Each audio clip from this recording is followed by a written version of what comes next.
Qui est en retard? Qui est en avance? 8h30 dans ce quartier d'affaires. Certains accélèrent, ils doivent pointer, et cela surprend. Pour moi, ce n'est pas nécessaire. Pourquoi? Pour moi, ce n'est pas nécessaire parce que les salariés sont assez responsables. Vous voyez un intérêt à pointer ou... Non, moi j'en vois pas, mais écoutez, s'il y a des entreprises qui le font, c'est très bien. Je vous quitte, messieurs. Bonne journée. La pointeuse version 2022, la voici. C'est bon, vous avez badgé? Ça va, c'est fait. Ici, dans cette mutuelle d'assurance, les salariés payés aux heures doivent se signaler matin, midi et soir. C'est plutôt une aide pour pouvoir compter ses heures. Il y a des jours où on peut quitter plus tôt, d'autres plus tard. On pourrait vous dire, c'est une forme de contrôle, une forme de flicage. Oui, mais moi je le vois pas comme ça.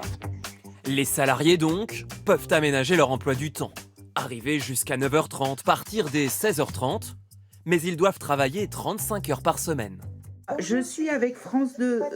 Je te rappelle. Pour cette responsable, cela permet de simplifier les relations de travail.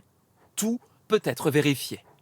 À 12h40, elle est partie déjeuner et elle est revenue à 13h16. Donc, à mon avis, elle a dû manger rapidement. Les données sont conservées 5 ans, mais elle assure ne jamais les regarder.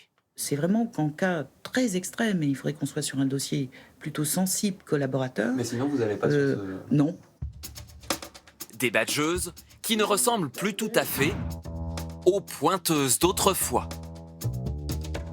À l'époque, chaque ouvrier a son papier sur lequel ses heures sont consignées. Un pointage, héritage de la révolution industrielle. Aujourd'hui, les pointeuses sont de retour et cela réjouit les fabricants. Ici, plus 46% de ventes l'an dernier. Ici, on dispose donc de la batterie qui est reliée directement à la carte électronique. Ces badgeuses sont individuelles pour les agents de ménage dans les bureaux. Ils pointent dans toutes les pièces nettoyées et l'employeur peut contrôler les tâches effectuées.